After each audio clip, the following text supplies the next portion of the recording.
This is the Red All Over reaction show to yesterday's FA Cup Round 1 win against York City, running out 3-2 winners in a 92nd minute header from Mark Roberts, seeing us through. So we're going to react to that, delve into the game a little bit more and see what we all think about it. So let's get stuck into it.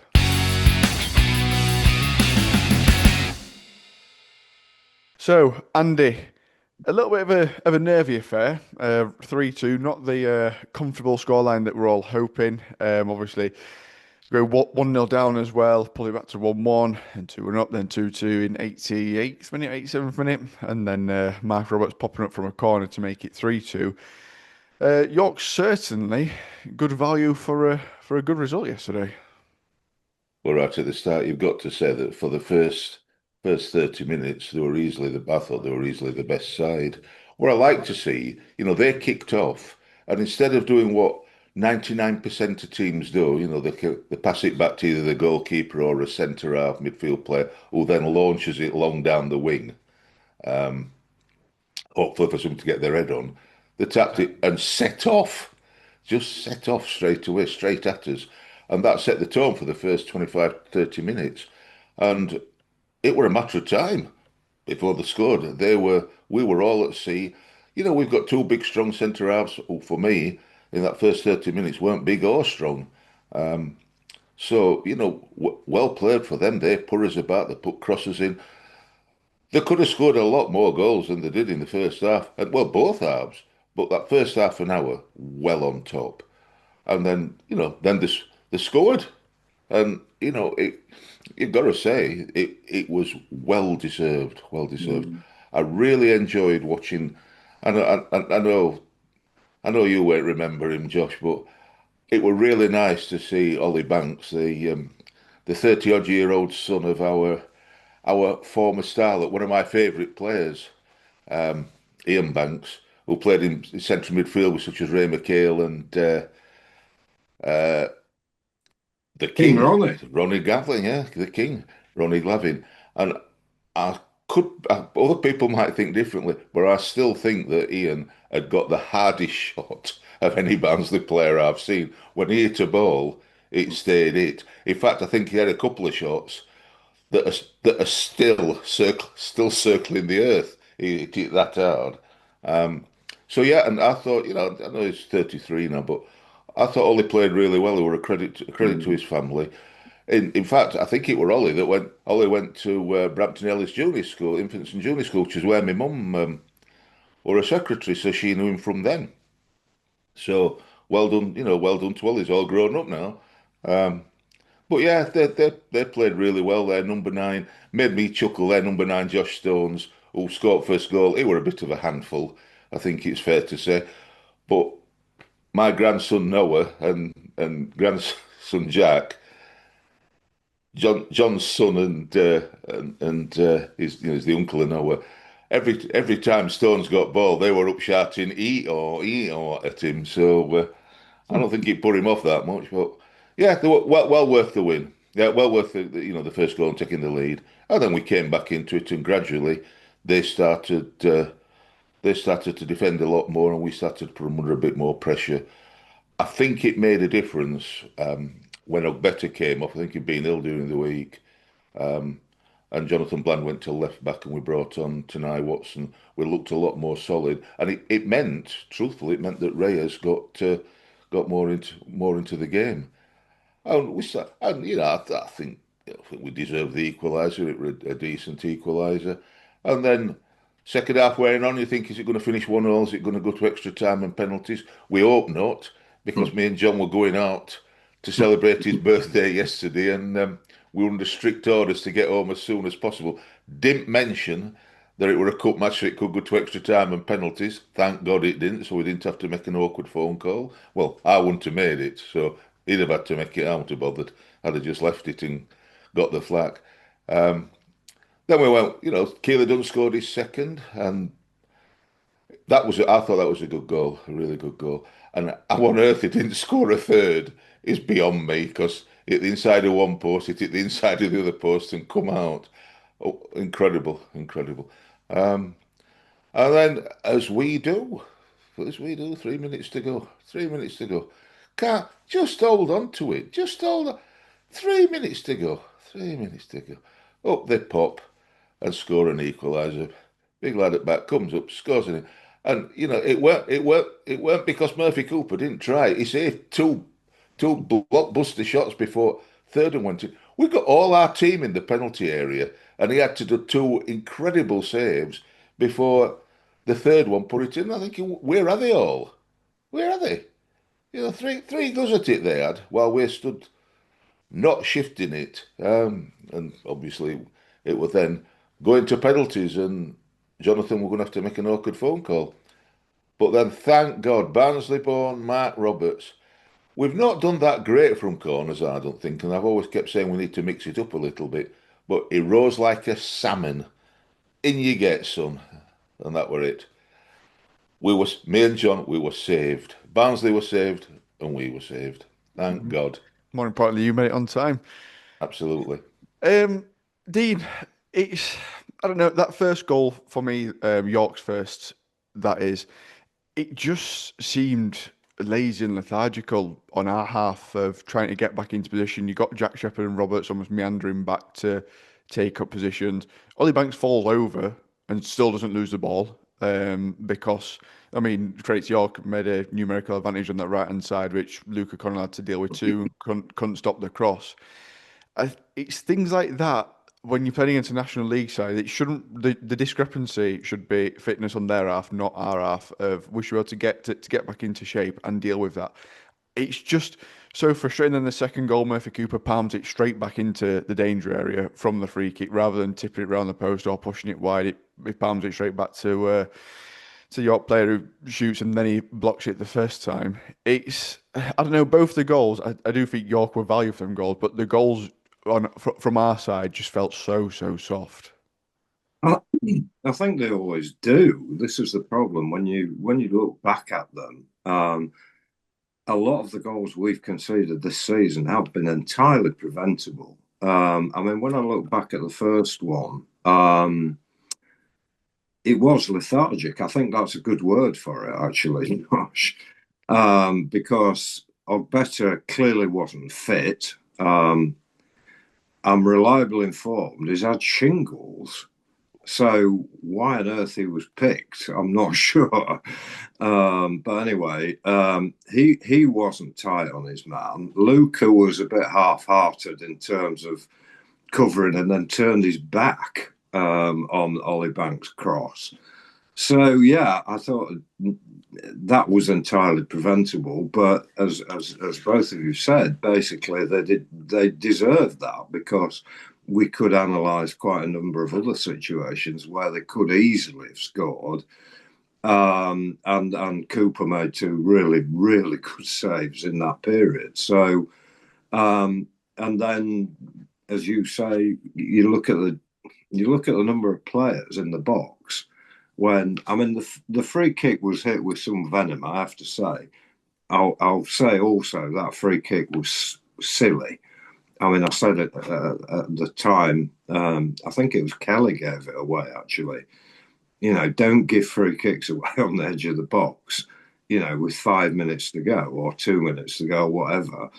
And it was well hit, so Cooper did pretty well, I think. And then he made an absolutely brilliant second save. But then we were just stood watching, and seems to be a pattern that's built up a little bit that players are in the box, but they're not actually picking people up unless they're actually detailed.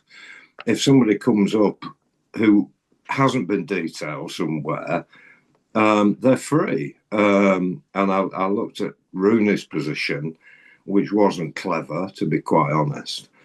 But that said, they did really play well for certainly the first 30 minutes. I mean, they came out of the blocks backed by a lot of fans who were very vociferous, and I'm not surprised. And they came back at us at 2-1, and fair play to them. They found another sort of gear of energy, which is not surprising when you've got 3,000 people, and you're about to get dumped out the FA Cup, you're going to step it up a bit. So they did do that, and they put us under a little bit of pressure. Fair play to them, but they are a good side. I mean, last year they lost in the playoff semi-finals. They're right up there in the playoff positions again. They've got a very, very smart manager who got Notts County promoted.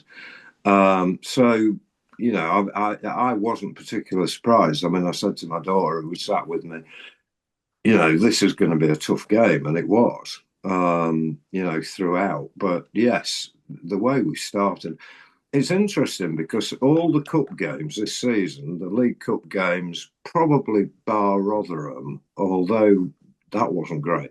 The first 30 minutes, we look as though we don't know one another. When we sort of make three or four changes to the lineup, we just do not start well. Not when we were down at Notts County, Manchester City, Manchester United, Fleetwood. It was all, and now York. We started off so badly in the first 30 minutes, and that's something that's got to be addressed if we're going to progress anywhere in this particular competition. So yeah, it was. I absolutely loved the game. I thought it was an absolute cracking football match. Really enjoyed being there, and I think you have got to give a lot of credit to York. And when you look at, I mean, I just totted up 6 League One teams went out yesterday to lower league opposition, and Luton, Mansfield, and Wigan got pushed to the absolute limits, like we did, against lower league opposition. So I think nowadays teams are so fit and athletic, there's no easy pushovers. And I think, if we draw, I don't know, Wealdstone or Gateshead or Weston-super-Mare at home, we can expect, there will be an expectation that we'll roll the team over. But we won't, because that's not the way it goes anymore.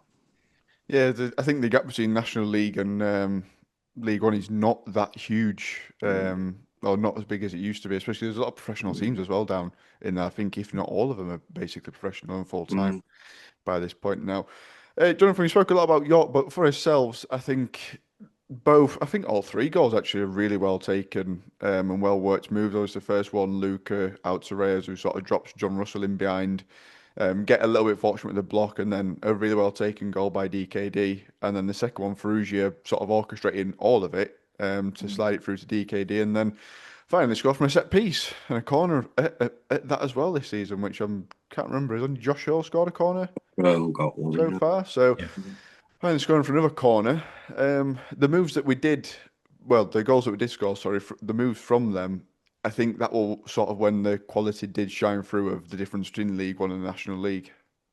Yeah, I agree. I think, like you said before, the first half an hour, 25 minutes, we didn't have any balance really. Johnny Bland is a great little player. I love it when he gets stuck in. He's all heart, but he's got a lot of positional nous as well. He knows when to go forward. He makes the right decisions. But I don't think he's a right back. And I think we were exposed a bit down the right hand side. He was tucking in a bit, and they had quite a lot of joy down the left in that first period. I think once Ogbetter came off, he moved over, and we got Watson out on the right. After a little while, we seemed to have a bit more balance. We started to control the game a little bit more.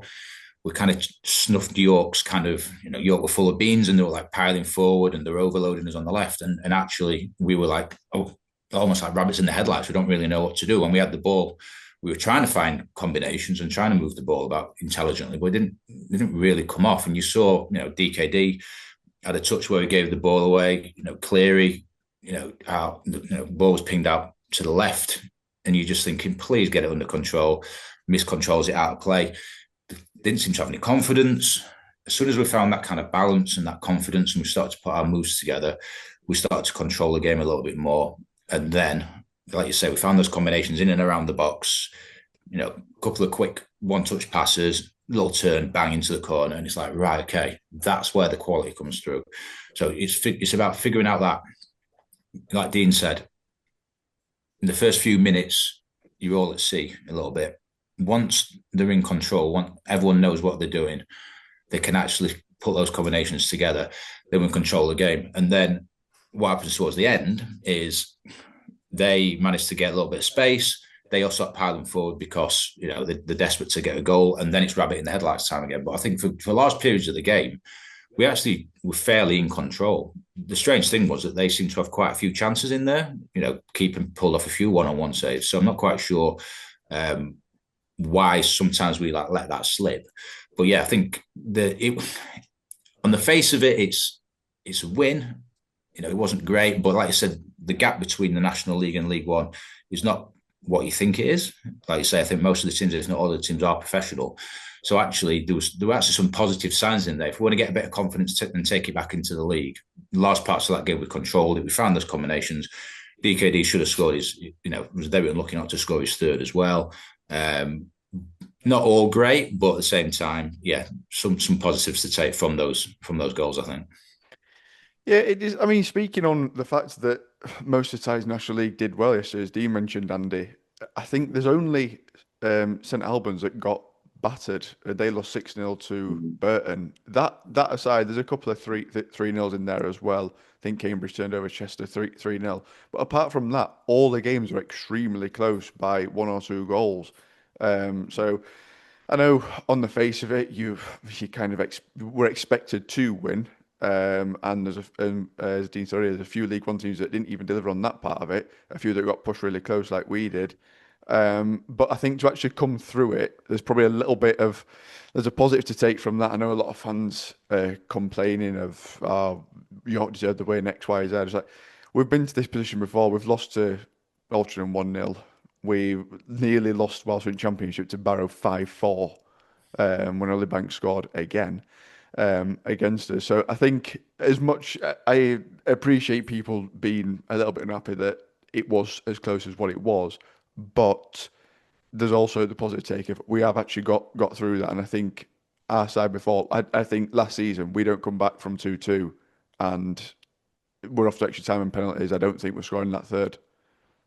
No, no, it will be, in that respect, it will better this year. I think, as John said, the first 30 minutes, it was like we couldn't control the ball. We couldn't pass to a Barnsley player. Mhm. Every time the ball was played to one of our players, couldn't control it. We were like watching Big Vic again. We bouncing off him and going anywhere but staying at his feet. So we were all over the place. So enjoying Bolton. Um, and then we got to grips with it. And yeah, at 2-2, I just thought, why can't we stop conceding late goals? We were literally all over the place, all the 11 players. I'm screaming to get Reyes further on halfway line, so at least bring some of their players out. But we've gone back to we did that. We've done that this season, but we've gone back to everybody in the box. And much as I like Reyes Cleary, I'm not sure there's going to be one there that's going to edit clear. So get him at halfway line and get some of their players out at box because we just it's just full of people. And it feels inevitable. I thought Ollie were going to win it for him one-on-one. It were a great save. I Mhm. don't think he did a lot wrong. He went forward, but you think, oh no, how's he got on his own? Mhm. Where's any defenders on him? Mark Roberts got a booking for stopping somebody and all that. It all got a bit daft. But we came through it, and I don't. Let's be fair. York deserved something from the game. They absolutely did. But we did and all. We won. Mhm. What more do you want? We won. And you don't always get what you deserve. And as you said, Josh, there's been so many times when we've not got what we've deserved, often by late sucker punches like yesterday. But we got what we deserved. We had more shots and all that. We had more corners, and although they broke away a lot, we scored more goals, so we won. But you've got to give some credit, and I'm not going to go down all this. Oh, York should have done this. Yorkshire. They were a credit. They were both a credit to each other. Right at the end of the game, when all Barnsley fans are going off like feeling relieved, they went over to applaud their fans. Vast majority of their fans were still there, and they applauded each other, and they deserved that. They were a credit to each other, both the lads on the pitch and the fans in the stand, they deserve that. They deserved yesterday, and no doubt someone will be crying and thinking we should have won, and no doubt some Barnsley fans will be crying and think they should have won. And I think they all need to get a bit of a grip they lost. But do you know what? Do you know what? We can sit here and think, oh, we want to win that game 3-0. It was just a good game of football. I enjoyed it.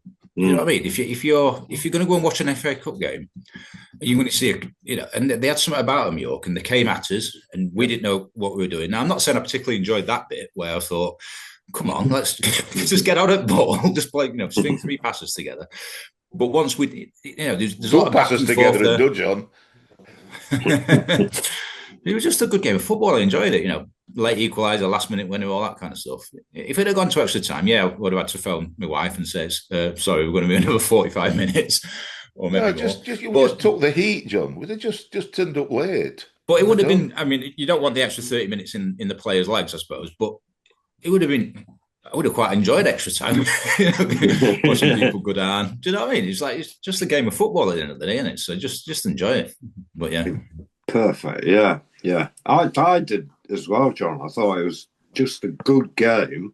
Came away feeling I watched a real proper, FA Cup match, and there was a little bit of needle. They were having a little bit of go at one another verbally, not necessarily physically, but it was just a really enjoyable game of football. And sometimes you have to give real good credit to the opposition because, we're not the only team on the pitch.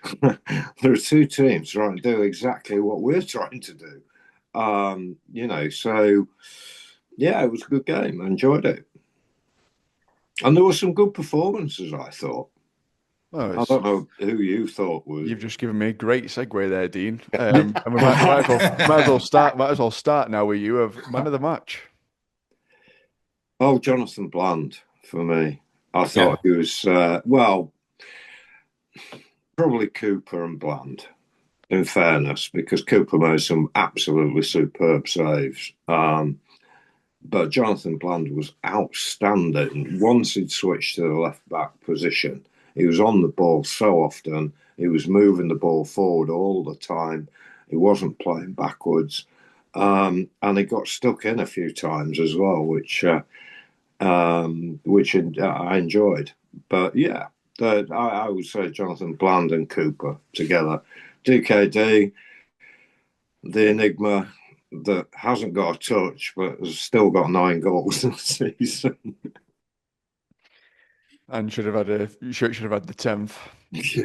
Had it not hit inside of both posts and somehow not got in. John? Dave, I said to my dad when they announced DKD, I said for me it'd be Johnny Bland. My dad said, well, DKD scored 2 goals, so what can you do? But yeah, I think Johnny Bland, he left one in on one of their players in our corner near the away fans, and he's like the opposite of me. I'd be like going over and saying, "Are you all right, pal?" Helping him up. He just left one in on him, and he just walked to, and he just got up and just dusted himself off, and he just walked away. And and their fans were going absolutely mad, and he just kind of looked at their fans and was just like, "Yeah." And I was like, "That's what you want him." Because I love him when he's playing centre mid as well. Do you know what I mean? Just he's that player who will just smash into. You see, Luca. I think Luca often does that to set an example. Gets a yellow card. But he says, he smashes someone and he says, right, come on, we need to get into these. We need to let them know they're in a game. Johnny Bland does it much more subtly than Luca Connell, but he does it all the time. People have to really fight to get the ball off him or to get past him. Do you know what I mean? Is he 19, Dad? Is that what you said? He's got an old head on his shoulders for whatever age he is. He's a cracking player and keeper as well. I think the keeper played really well. It's that haircut. That's what he's that's with leather people. I'm off to the barbers next week. Just going to ask for Connery, and that's what I have. I'm not Dean. Or the Johnny Bland. Andy? I think they've nailed it really. I think those two did well. I thought when we got into the game we looked a lot better out wide. I thought Ray's Cleary had a pretty decent game on the left. and he goes at people. He tries to make things happen, and sometimes it works, sometimes it doesn't. But he makes things happen.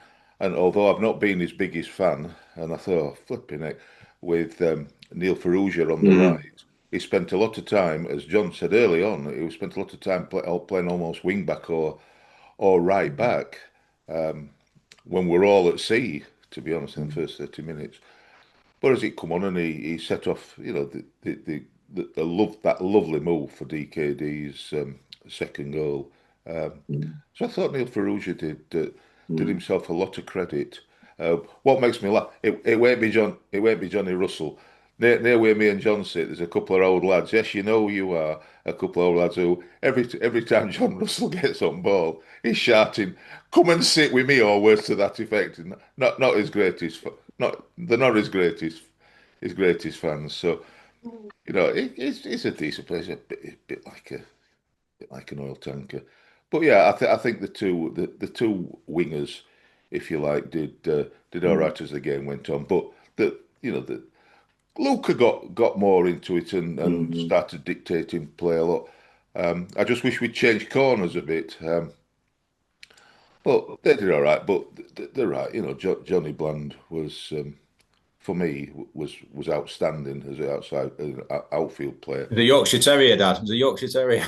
Ah. Right, Yorkshire Terrier. Right, Josh. Ask him, is Yorkshire Terrier, look at this. True grit Yorkshire Terrier like Johnny Bland. Ask him what it's called. Ask him what his dog's called. Fifi. Fifi. I've no words. Fifi. I didn't name it. Charlie named it, my son. Frightening. Not my dog, it's his dog. That's the same as well, to be fair. Right. You could call your dogs what you want, Johnny, but don't hold Fifi up and give it large about being a Yorkshire grit and all that. She's called Fifi, for goodness sake. Have some respect for yourself.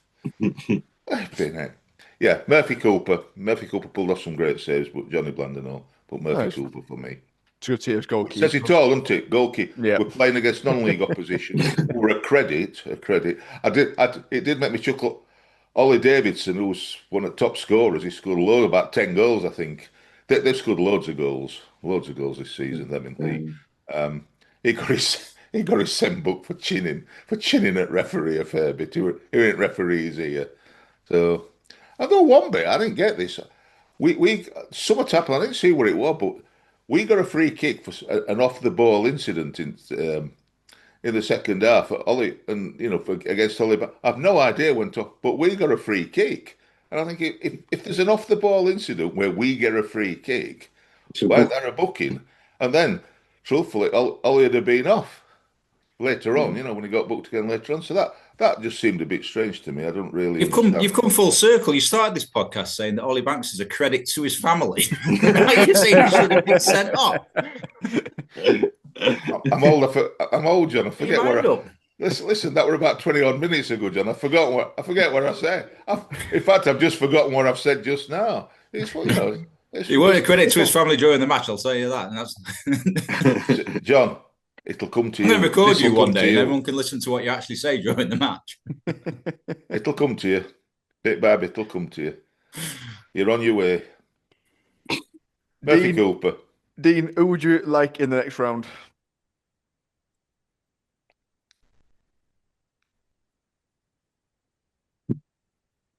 Weston-super-Mare at home. I want us to have a decent cup run, get some money in, get a bit of excitement, fill the ground. So we need an easier game, which is going against entirely what I've just been saying. But anyway, yeah, I'll go with Weston-super-Mare at home. Weston-super-Mare, John? Just looking down the results from yesterday. Gateshead? I don't know. It's easy when you get to the third round. You just say Man United. Yeah. I'd have said Gateshead, but I had realised they did turn Wimbledon over 2-0 yesterday. Chesterfield won. So yeah, maybe Chesterfield would be nice for I don't know. It would be nice to play York because they bring that many fans. And if you only got the East Stand open and there's like a smattering of away fans because someone's come from down south or whatever, then it's as much as it's a good game of football, it's got no atmosphere. To be fair, the York fans brought the atmosphere yesterday. Let's be honest. So yeah, I think. Just to be clear, by the way, this isn't a Bradford shirt. This is a Galatasaray shirt. I just realised I can't actually see the badge, and everyone's probably think I'm a closet Bradford fan. Well, that's what we're all thinking. Yeah, just Eddie. Yeah, just want to win so we can get a big club in the third round. To be honest, so Andy, Chelsea at home, get a local derby in Chelsea at home, and then when we've beaten them, get Sheffield Wednesday in third round because for one they can't get knocked out before that, which they probably would have done if they could have been. Then beat them, and then I was going to say in fourth round beat Sheffield United, but I'm not sure Sheffield United will make it to the fourth round. So yeah, Chelsea, no doubt about it, Chelsea. And then when it starts getting to sixth round and semi-finals, then we'll have big clubs. Keep it low. Let's get to the final. What do you reckon, Joe? It's Josh. Oh, yeah, Josh. Well, I'll You take see, that. it's not just me, John. It's not just me. There's two old men on this show.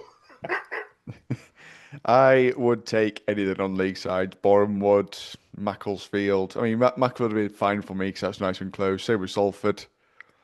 I'd take out Manchester away. Buxton. yeah, Salford would be good. Yeah, because that's not too far from me as well. So yeah, a nice little. Not sure if we'll be able to get tickets because it won't be a big away end. But Just great home end.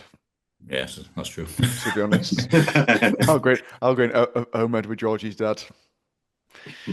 Home end there. Right, get your thoughts on the game yesterday and also who you'd like in the second round of the FA Cup. And yes, we'll be back midweek with our preview of the final Yorkshire Derby. There's not one after that one, is there? After Donny? Is that the final? Yeah, it is the final one because we had one from last week. The final Yorkshire Derby of this 4-game Yorkshire Derby stint. And yes, we'll see you there, you Reds.